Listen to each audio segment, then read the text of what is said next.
So good morning, I'm Catherine LaBrie. We're in the butterfly garden. Butterfly garden's been here since 1995, and it's quite an evolutionary process, gardening is. And sometimes things die when you're in a garden, and we have to take care of it immediately because we do have the public coming through. We just want to get this taken care of and out of the garden. It's very important to have color. Contrary to what a lot of books say, butterflies don't necessarily start with red. I see fritillaries and sulfurs flitting about, and if you come to a garden or you build a garden, you will notice that butterflies go to various colors first, and believe it or not, they really like purple first rather than red like all the books say. But you have to sit in the garden for a period of time to find that out. It's very important in a butterfly garden, I feel, to have places for people to sit. We have in this garden, we have about 7 benches actually. When you come to a garden, you should bring clippers, a little digging tool so that you can help. And if you are really strong or have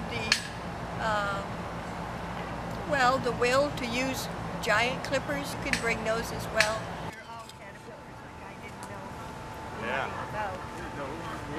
You didn't know who he was dealing with. You gonna photograph me at ever? Tell me. I gotta change my hat.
I'm with Don Smith. Don is one of our primary volunteers.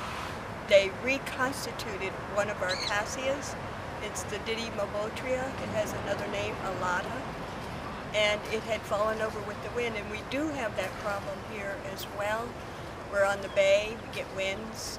We also get salt intrusion, and sometimes that damages our plants. So we have to be very visible all the time, and as the sort of the mentor in the garden, I couldn't do without Don and Jesse and all my volunteers. So he's the VIP and the blessed one because he comes and does everything you see here at some point was touched by his and Jesse's hands, helping with something. So everything you see in this garden depends on volunteers.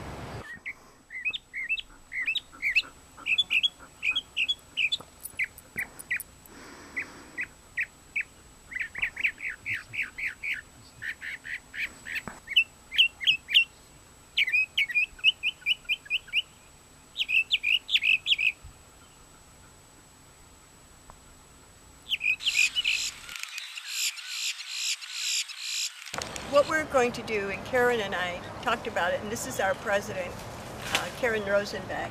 Hi, everybody. And we usually consult on whatever it is she wants to consult with. And it goes both ways. Oh, absolutely. Yes. Well, she's the press. We are going to try in the garden to have different species of passion vine, so that we are first an educational organization. And this particular one that we're looking at now is Lady Margaret. There is another red called Passiflora coccinea. You do not want to plant the coccinea in your garden. And the flowers are quite different. So when you look at a red passion vine, be sure and check the flowers. The flower on the Lady Margaret is more purple, and the flower on the coccinea is extremely red. Do not buy it. And it is so tough, the little caterpillars, they may lay their eggs on it a little bit, not very often, but they cannot chew, the leaves are so tough. So there is a caterpillar already on this one, and there has been other caterpillars. Anyway, you probably are not close enough to see the caterpillar. There are many things that you have to do in a butterfly garden for maintenance, the planting and the weeding and the pruning. The pruning, especially here in Florida, is forever. Things grow double time here, especially during the summer. So that's what Jesse and Don are doing. They're keeping everything pruned up. We only work on Fridays here in the garden. We don't want to work our crew to death. So we try to be very open, and we've chosen Fridays. And it's a good idea actually to choose one day. That way you don't monopolize your volunteers' time. So that's what that's what we're doing today, a little bit of all of this: pruning, weeding, and planting. Okay.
Even in a small garden, you need some sort of shrubbery so that the wind is blocked and to give shelter to the butterflies. That's part of what's needed in the garden. And it's so important to have different levels of plants for the different sizes of butterflies. Same as the color. It's every bit as important as the color. Everything is on a conservation mode here, so we use reclaimed water. We mulch heavily to conserve water and also to attempt to keep the weeds down.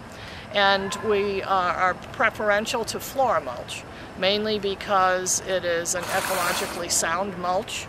If you go to most of the garden centers, you'll find cypress, which is very big and popular, but the cypress trees take forever to grow, and it is really not an ecologically sound mulch to use, even though it works fine as a mulch.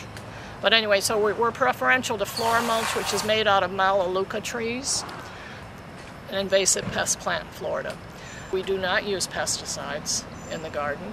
We make a concerted effort to buy our native plants from nurseries that do not treat them, or buy them from growers that have treated them with pesticides. This is for the for the benefit of the butterflies. We don't want to bring something in to give them food and then poison them. So it just doesn't make any sense. It also brings in all of our good predators, and we know that the butterflies have predators.